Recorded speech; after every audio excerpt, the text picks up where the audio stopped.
মা ও 7 মাসের মেয়ের মৃতদেহ উদ্ধার ঘর থেকে। চাঞ্চল্য ময়লাগুড়ি শ্রীলঙ্কা এলাকায়। ময়লাগুড়ি ব্লকের মাধবডাঙ্গা 1 নং গ্রাম পঞ্চায়েতের শ্রীলঙ্কা এলাকায় ঘর থেকে উদ্ধার হলো 7 মাসের শিশু জেবিকা রায় ও সেই সঙ্গে পাশেই রক্তাক্ত অবস্থায় পড়ে রয়েছেন তার মৃত শিশুর মা মৌমিতা রায়। এলাকার বাসিন্দারা জানান, মৌমিতার এবং মল্লিকের বিয়ে হয় বছর 2 আগে। মৌমিতার বাড়ির পাশেই জলপেশপালার মাঠ সংলগ্ন আমতলায় ভালোবাসা করে বিয়ে হয়। বিয়ে করায় দুই পরিবারের পক্ষ থেকে বিষয়টি মেনে নেয়নি। ফলে মলিন রায় তার কাকা বিমল রায়ের বাড়িতে একটি ঘরে মেয়ে ও স্ত্রীকে নিয়ে থাকতেন। মলিন পেশায় একজন দিনমজুর। বাসিন্দারা জানান, একই ঘরের একপাশে থাকেন পরিবার নিয়ে কাকা বিমল রায়। শনিবার রাতে যথারীতি খাওয়া দাওয়া করে মৌমিতা বাচ্চাকে নিয়ে ঘুমিয়ে পড়ে। বাড়িতে ছিলেন না স্বামী, কাজের সুবাদে থেকে বাইরে থাকতে হয়। এদিন সকালে আনুমানিক ভোর 5টা নাগাদ মলিন রায় বাড়িতে এসে ডাকাডাকি করে মৌমিতা দরজা না খুললে পাশেই কাকার ঘরের বাঁশের বেড়া খুলতে চক্ষু চড়ক গাছ সে দেখতে পান তার মেয়ে মৃত অবস্থায় পড়ে রয়েছে। পাশে তার স্ত্রী মৃত অবস্থায়, মেয়ে জেবিকার গলায় ক্ষত এবং হাতে ক্ষত, রক্তাক্ত অবস্থায় পড়ে রয়েছে দুজনেই। এই ঘটনায় চেঁচামেচি করলে আশপাশের লোকজন ছুটে আসে ঘটনাস্থলে। পরবর্তীতে তড়িঘড়ি দুজনকে জলপাইগুড়ি সুপার স্পেশালিটি হাসপাতালে নিয়ে গেলে জেবিকাকে মৃত বলে ঘোষণা করা হয়। মৌমিতার চিকিৎসা চলছে। মৌমিতার অবস্থা গুরুতর বলে পরিবার সূত্রে জানা যায়।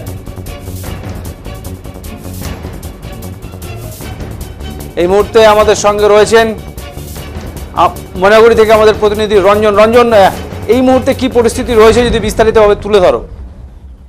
দেখো অমিত দা, আজকে ময়নাগুড়ি মাধবডাঙ্গা 1 নং গ্রাম পঞ্চায়েতের যেটাকে বলে শ্রীলঙ্কা বলে যে গ্রামটা, সেখানে 5:30 নাগাদ ওই গ্রামে দেখা যায় যে এক বাড়িতে ওই একটি ঘরের মধ্যে ওই শিশুর মৃতদেহ পড়ে আছে। সেই সঙ্গে যে শিশুর মা, সে গলায় ক্ষত এবং হাতে ক্ষত, রক্তাক্ত অবস্থায় পড়েছিল। স্বামী ছিলেন না বাড়িতে। স্বামী যখন সকালবেলা আসে, তাদেরকে ডাকাডাকি করলে তারা না উঠায়, তার সন্দেহ হয়। এরপর পাশের ঘরে বেড়া ভেঙে তারা এই দৃশ্য দেখতে পায়। তড়িঘড়ি জলপাইগুড়ি গ্রামীণ হাসপাতাল, জলপাইগুড়ি সুপার স্পেশালিটি হাসপাতালে নিয়ে গেলে জেবিকাকে মৃত বলে ঘোষণা করে এবং মৌমিতার চিকিৎসা চলছে এবং তার অবস্থা গুরুতর। অমিত, কি জানা যাচ্ছে, কি কারণে এই ঘটনা ঘটালেন এই মা? দেখো, এখন পর্যন্ত স্থানীয় বাসিন্দাদের কাছে জানা যায় যে তাদের পরিবারে কিন্তু কোনো রকম ঝামেলা ছিল না। কিন্তু গত 2 বছর আগে এই এই শ্রীলঙ্কার যে বাসিন্দা, যে তার স্বামী, তার সঙ্গে কিন্তু মৌমিতার বিয়ে হয়েছিল স্থানীয় এলাকায় আমতলার। আর মৌমিতার সঙ্গে বিয়ে হয়েছিল ভালোবাসা করে। কিন্তু দেখা যায় যে এই ভালোবাসায় বিয়ে করার পর থেকে কিন্তু তার পরিবার এবং তার শ্বশুর বাড়ির পরিবার কিন্তু এই ঘটনাটা মেনে নেয়নি। এরপরে কিন্তু কাকার বাড়িতেই সে থাকতো বলে জানা যায়। অনেক ধন্যবাদ রঞ্জন তোমাকে। পরিস্থিতির দিকে নজর রাখো। আমরা শুনলাম আমাদের প্রতিনিধি রঞ্জন সাহা ময়নাগুড়ি থেকে। তিনি কিন্তু জানালেন যে মেয়ের মৃতদেহ উদ্ধার হয়েছে রক্তাক্ত, কিন্তু মা রক্তাক্ত অবস্থায় পড়ে থাকলেও এখনো পর্যন্ত তার চিকিৎসা চলছে জলপাইগুড়ি সুপার স্পেশালিটি হাসপাতালে। অর্থাৎ মায়ের রক্তাক্ত দেহ, মেয়ের রক্তাক্ত দেহ উদ্ধার হয়, মেয়েকে মৃত বলে ঘোষণা করে চিকিৎসকেরা, কিন্তু মায়ের এখনো চিকিৎসা চলছে। তবে অবস্থা আশঙ্কাজনক, এটাই কিন্তু জানা যাচ্ছে। আমরা শুনবো কি জানিয়েছেন মলিনের প্রতিবেশী এবং তার কাকা, এবং তারপর শুনবো এলাকার প্রধানের বক্তব্য। যে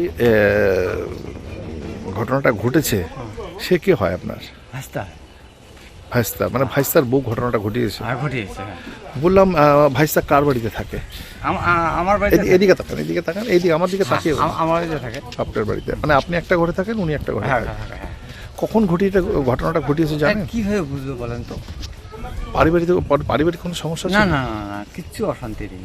আচ্ছা, কিভাবে যে হইলো ব্যাপারটা আমি কিছু পাশের ঘরেই তো আপনি ছিলেন, কোনো টের পাননি? না না। আপনি আর কে থাকেন পাশের ঘরে? পাশের ঘরে কে কে থাকেন? পাশের ঘরে আমার বউ, আমার ছেলে মেয়ে, আচ্ছা সবাই থাকি। আচ্ছা, পুলিশ আসছিল?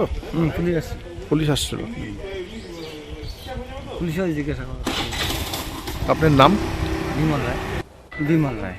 বললাম যে ওই শুনলাম ওই আজকে শুনলাম যে নাকি ওই যে মেয়েটা নিজের বাচ্চাকে গলা কাটি দিয়ে তারপরে ও নাকি গালা টালা কাটছে আর কি। আমাদের বাড়ি তো দূরে আর কি। ওই শুনে আর কি দেখি কি ব্যাপারটা। কোন জায়গা এটা?